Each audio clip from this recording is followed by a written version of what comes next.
First ever factory outlet Mukunda jewellery అన్ని బ్రాంచ్లలో Christmas and new year సందర్భంగా ఎన్నో ఆఫర్లు. త్వరలో జూబ్లీ హిల్స్ బ్రాంచ్ ప్రారంభం. ముఖ్యమంత్రి గారు చేసింది చెప్పుకోలేక, చేసింది ఏం లేక ఫ్రస్ట్రేట్ అయ్యి బీఆర్ఎస్ పార్టీ పైన, బీఆర్ఎస్ పార్టీ నాయకులపైన, మా కేసీఆర్ గారిపైన, కేటీఆర్ గారిపైన, హరీష్ రావు గారిపైన పర్సనల్గా అటాక్ చేస్తూ ఉన్నాడు.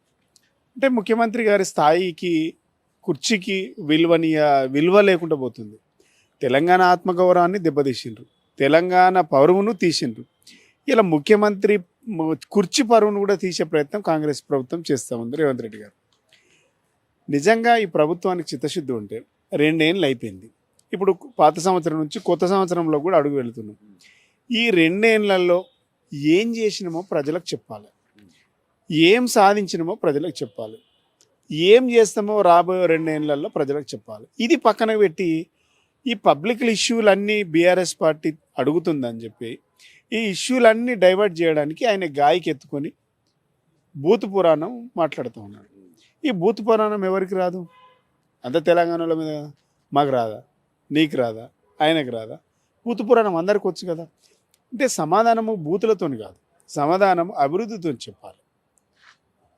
మీ సమాధానము చేసిన పని మీద చెప్పాలి, చేస్తున్న పని మీద చెప్పాలి, చేయబోయే పని మీద మీ సమాధానం ఉండాలి తప్ప ఇవన్నిటినీ చేయలేక, చేతగాక, సావజొచ్చి మీరు మాట్లాడుతున్నటువంటి మాటలు ప్రజలందరికీ కూడా ఇరిటేషన్ అయ్యే విధంగా తెస్తూ ఉన్నారు. ఇంకోటి మా మైండ్ను డైవర్ట్ చేసే విధంగా ముఖ్యమంత్రి గారు ప్రయత్నం చేస్తూ ఉన్నారు. ఈ ప్రభుత్వానికి, ముఖ్యమంత్రికి చిత్తశుద్ధి ఉంటే పాలమూరు రంగారెడ్డి ఎత్తిపోతల పథకం నీళ్ళన్నీ కూడా ఆంధ్రప్రదేశ్ తీసుకుపోతూ ఉన్నది. ఆ ప్రాజెక్టు పెండింగ్ అయ్యే పరిస్థితి ఉంది, వాటి మీద మాట్లాడాలి. జలదోపిడి జరుగుతూ ఉన్నది, వాటి మీద మాట్లాడాలి. గోదావరి నీళ్ళు తీసుకుపోతూ ఉన్నారు, వాటి మీద మాట్లాడాలి. బనకచెర్ల ప్రాజెక్టు కట్టి తెలంగాణను ఎడారిగా మార్చి కుట్ర జరుగుతుంది, వాటి మీద మాట్లాడాలి, వాటి మీద సమాధానం చెప్పాలి, వాటికి సంజయ్ చేయాలి. అంతే తప్ప డిపిఆర్ ప్రాజెక్టును ఎందుకు, డిపిఆర్ రిపోర్టును ఎందుకు రిటర్న్ పంపిండ్రో సమాధానం చెప్పాలి. ఇవన్నీ చెప్పకుండా ఇలా తెలంగాణ రాష్ట్రంలో 2 సంవత్సరాలలో ఒక ఎడారిగా మారిపోయింది తెలంగాణ. రియల్ ఎస్టేట్ రంగం అంతా కుదేలైపోయింది. 30 నుంచి 40% అమ్మకాలు, కొనుగోళ్ళు పడిపోయినాయి ఇక్కడ. వీటి మీద మాట్లాడాల్సినటువంటి ముఖ్యమంత్రి, వీటి మీద సంజాయిషి ఇచ్చుకోవాల్సినటువంటి ముఖ్యమంత్రి వాటిని వదిలేసి మమ్మల్ని తిడితే ఏమొస్తుంది? అంటే మీరు చెయ్యలేరు, మీకు చేత కాదు, మీకు అర్థం అవుతలేదు కాబట్టి ఇవన్నీ డైవర్ట్ చేయడానికి మా మీద మీరు అటాక్ చేస్తున్నారు అర్థమైంది. ముఖ్యమంత్రి గారు ఇంకో మాట కేసీఆర్ గారు గురించి మాట్లాడింది. కేసీఆర్ ఎక్కడ, మీరెక్కడ, ఆయన స్థాయికి మీ స్థాయికి? కేసీఆర్ గారిని ఉద్దేశించి ఒక మాట అనడం జరిగింది.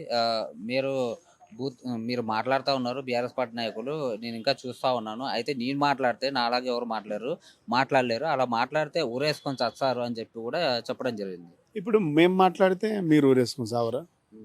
మాటలు ఎవరికి రావు చెప్పు. అరే ఒక సబ్జెక్ట్ నేర్చుకోవడం కష్టం, కానీ బూతులు మాట్లాడే ఒక సబ్జెక్టా? ఒక సబ్జెక్టు లేదన్నా ఒక డిపార్ట్మెంట్లో, ఒక శాఖలో సబ్జెక్ట్ నేర్చుకొని మాట్లాడడం అంటే ఇబ్బంది, కానీ బూతులు మాట్లాడడం అంటే ఎవరికి ఇబ్బంది అండి? వితౌట్ సబ్జెక్ట్ మాట్లాడడం, ఏది పడితే అది మాట్లాడడం అనేది ఒక పెద్ద సబ్జెక్ట్. అది వాటికి రోడ్ల మీద తిరగడానికి మనకు పెద్ద తేడా ఏముంది? మీకు ఒక రాజ్యాంగబద్ధమైనటువంటి పదవిలో ఉండి 3.5 కోట్ల ప్రజలకు మీరు మార్గదర్శకంగా ఉండాల్సినటువంటి ముఖ్యమంత్రి గారు ఒక కామన్ మ్యాన్ లాగా, ఒకరు వీధి రౌడీ లాగా, ఒక బజారు భాష మాట్లాడుతూ ఉంటే సర్పంచులను ముంగట పెట్టుకొని, బడిపిల్లలను ముంగట పెట్టుకొని, మహిళలను ముంగట పెట్టుకొని, అధికారులను ముంగట పెట్టుకొని మీరు బజారు భాష మాట్లాడుతూ ఉంటే కాబోయే సర్పంచులకు, లేకుంటే కొత్తగా గెలిచినటువంటి సర్పంచులకు మీరు ఏమన్నా నేర్పదలుచుకున్నారు? బజారు భాష నేర్చదలుచుకున్నారా? మీరు ఏం భాష నేర్పదలుచుకున్నారు? ఏం వాళ్ళకు ఏం సంకేతాలు ఇస్తూ ఉన్నారు? అంటే నాలాగానే మాట్లాడండి, నాలాగానే తిట్టండి, మీరు ఏం పని చేయకండి. గ్రామాలలో 12,000 మంది సర్పంచులకు మీరు నేర్పుతున్న భాష ఇదా? విధానాలు ఇవా? ముఖ్యమంత్రి చేస్తున్న పని ఇదా? ఇది తీవ్రంగా ప్రతి ఒక్కరూ ఖండించాల్సినటువంటి అవసరం ఉంది. ఇంకోటి ఏంటంటే ఇది సంస్కారహీనమైనటువంటి, సంస్కారం లేని వాళ్ళు మాట్లాడేటువంటి మాటలు. ఆ మాటలను మేము తీవ్రంగా ఖండిస్తూ ఉన్నాం. మీరు సమాధానం చెప్పాల్సి వస్తే మీరు ఈ 2 ఏళ్లలో ఏం చేసిండ్రో సమాధానం చెప్పండి. ఒక శ్వేతపత్రం విడుదల చేయండి. లేనిపోని హామీలన్నీ అబద్ధాలన్నీ 420 హామీలు 6 గ్యారంటీలు అన్నీ చెప్పి వచ్చిండ్రు కదా. వాటి మీద ఒక శ్వేతపత్రం రిలీజ్ చేయండి. మేము 2 ఏళ్లలో చేస్తామన్నాం, ఇవి చేసినాం.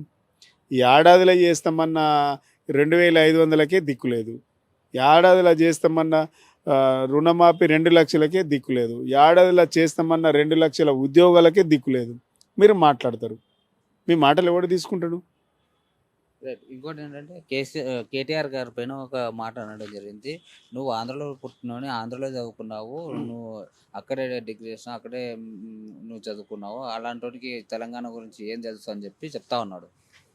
కేటీఆర్ గారు తెలంగాణ ఉద్యమం జరుగుతుంటే తన ఉద్యోగాన్ని వదిలేసి 4-5 లక్షల జీతాన్ని వదిలేసి నెలకు ఇక్కడ వచ్చి తెలంగాణ ఉద్యమంలో జైలుకి వెళ్ళి ఉద్యమంలో పాల్గొన్నటువంటి వ్యక్తి ఆయనే. తెలంగాణ ఉద్యమం జరుగుతున్నటువంటి సందర్భంలో నీ పదవులను అంటుపెట్టుకొని జై తెలంగాణ అన్న విద్యార్థుల పట్ల తుపాకీ ఎక్కుపెట్టి ఆంధ్రులకు అండగా నిలబడ్డటువంటి వ్యక్తి నీవు. ఇలా ఆంధ్రలో చదవచ్చు కానీ సంస్కారం ఉంది, అమెరికాకు పోవచ్చు సంస్కారం ఉంది, కానీ నువ్వు హై స్కూల్లో చదవచ్చు కానీ సంస్కారం లేదు. తేడా ఏంది చెప్పు? ఇలా అమెరికా కూడా మన తెలుగు వాళ్ళు చాలామంది పోతుండ్రు. ఇలా నీ కుటుంబ సభ్యులు పోతుండ్రు, నీ చుట్టాలు పోతుండ్రు, నీ నియోజకవర్గ ప్రజలు పోతుండ్రు, నీ జిల్లా ప్రజలు పోతుండ్రు, మీ బంధువులు పోతుండ్రు. వీళ్ళ అమెరికా పోయిన వాళ్ళంతా అంట్లు దోమేటోళ్ళేనా? అమెరికా ఉన్న వాళ్ళంతా బాత్రూమ్లు కడేటోళ్ళన్నా? అంటే నువ్వు తెలంగాణ ప్రవాస భారతీయులను కూడా అవమానపరుస్తున్నావు. అది నీ సంస్కారం. అది మార్చుకోమని అడుగుతూ ఉన్నాం. ఏడ చదివినాం అనేది ముఖ్యం కాదు, నీ సంస్కారం ఎంత గొప్పగా ఉన్నది అనేది ముఖ్యం. సంస్కారంగా ఉంటున్నవా లేదా అనేది ముఖ్యం. సంస్కారబద్ధంగా విలువలతో సంస్కారబద్ధంగా ఉంటున్నామా లేదా అనేది ముఖ్యం కదా. ఏడ చదివింది ఏం ముఖ్యం? ఇలా ఇక్కడ ఉన్న వాళ్ళు ఆంధ్రలో పోతలేరా, ఆంధ్రలో ఉన్న వాళ్ళు ఇక్కడ చదువుతలేరా, ఇక్కడ ఉన్న వాళ్ళు అమెరికాలో చదువుకోవట్లేదు? ప్రాంతం ముఖ్యం కాదు కదా, సంస్కారం ముఖ్యం, పద్ధతి ముఖ్యం, విలువలు ముఖ్యం. అవి మాకున్నాయి, మీకు లేవు.